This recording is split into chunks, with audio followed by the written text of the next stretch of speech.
Al momento de ir a Alta Verapaz, mientras estaba esperando en Cobán, me di cuenta de que se me había sido llamado a servir en Senaú. Ahora, Senaú queda más o menos a unas entre 4 a 6 horas en ese entonces, ya que teníamos que ir por caminos de tierra. No habían calles. El modo de transportación eran pequeños buses que normalmente llevaban entre 15 a 20 personas y las maletas en la parte de arriba. Habían también autobuses que eran como los autobuses escolares. Y de igual manera, transportaban personas, carga o incluso a veces animales. Y yo recuerdo, era muy interesante el haber visto ese camino. Me di cuenta que era totalmente de tierra, pero también me di cuenta de que estaba bajo construcción. Y la razón por la que estaba bajo construcción era porque estaban tratando de facilitar el acceso a muchas de estas ciudades que quedan en medio de la nada. Muchas de estas ciudades en el valle tienen acceso a recursos naturales y a comodidades básicas como electricidad o agua potable, pero muchas no lo tienen. Y para mí fue algo completamente diferente. Por ejemplo, ir de una ciudad donde yo tenía aire acondicionado, porque recuerdan, hacía mucho calor, a una ciudad donde ni siquiera había energía eléctrica, fue muy diferente. Eventualmente, después de aproximadamente 6 horas, llegamos a la ciudad de Senaú. Y al llegar allí, encontré a los líderes de zona, quienes nos recibieron.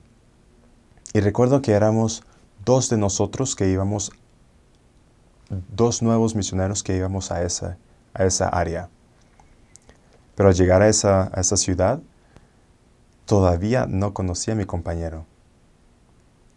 Y ahora estamos hablando de aproximadamente un martes. Y el líder de zona me dijo, Elder Castro, usted va a estar con nosotros. De hecho, mi compañero se fue con otro misionero y usted va a conocer a su compañero hasta el día viernes. Y eso me asustó. Y le pregunté, ¿en dónde queda mi área? Y él me dijo, queda aproximadamente a 2 horas más adentro de la montaña. Y en ese momento me di cuenta de que estaba en realidad en medio de la nada. Los siguientes meses pasaron muy rápido y fue bien interesante porque me di cuenta del propósito de servir una misión. O por lo menos uno de los propósitos de servir una misión.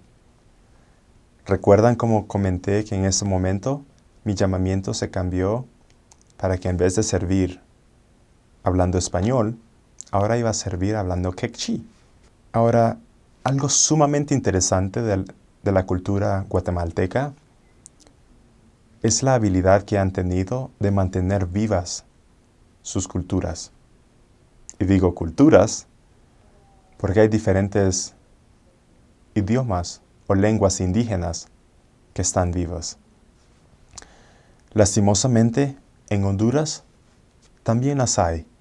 Y digo lastimosamente porque nunca tuve la oportunidad de aprender una y no sé qué tan vivas están.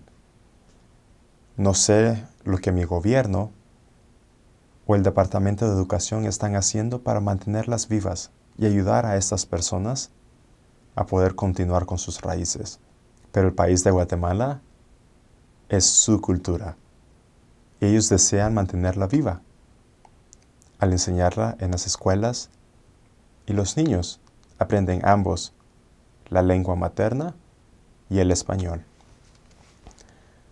Básicamente este idioma es muy diferente. Haber aprendido inglés fue algo muy diferente que el aprender quechí. Y recuerdo que en este momento fue muy difícil para mí. Este fue básicamente lo que me me hizo pensar y recordar la razón por la que yo había servido en la misión.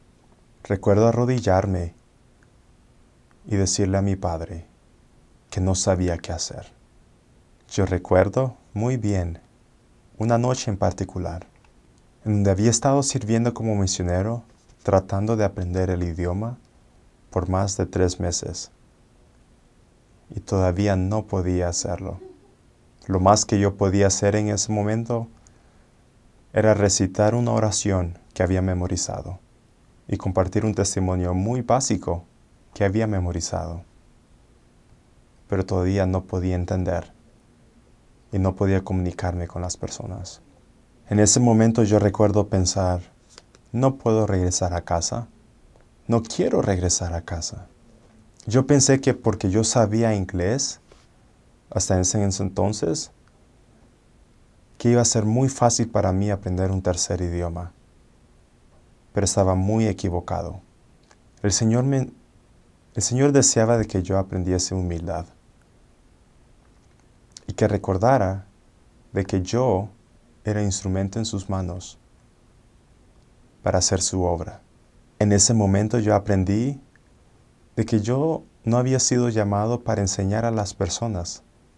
Yo no había sido llamado para enseñarles qué es lo que tenían que hacer. En ese momento, yo me di cuenta de que mi llamamiento como misionero era para invitar a otros a venir a Cristo. Mi llamamiento como misionero era para servir. En ese momento, había estado sirviendo como compañero menor de 2 magníficos compañeros. Pero hasta ese entonces, yo dejaba que ellos hiciesen todo, que ellos enseñaran y que al final de la lección, cuando ya estaban listos, yo podía compartir mi testimonio memorizado. Y eso era todo. En ese momento, después de aproximadamente unos 4 meses y medio o 3 intercambios, mi presidente de misión me llamó y me dijo, Elder Castro, usted ha sido llamado para ser un líder de distrito y también entrenador.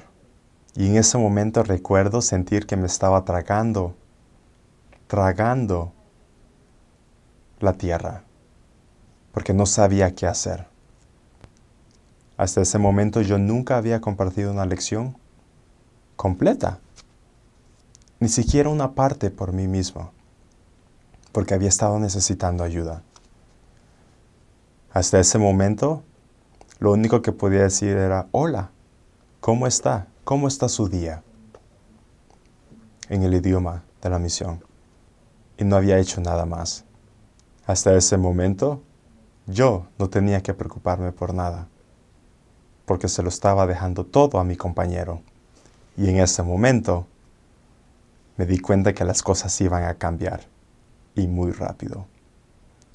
Recuerdo decirle a mi presidente de misión, presidente, ¿por qué me está pidiendo hacer esto? Yo ni siquiera puedo comunicarme con las personas.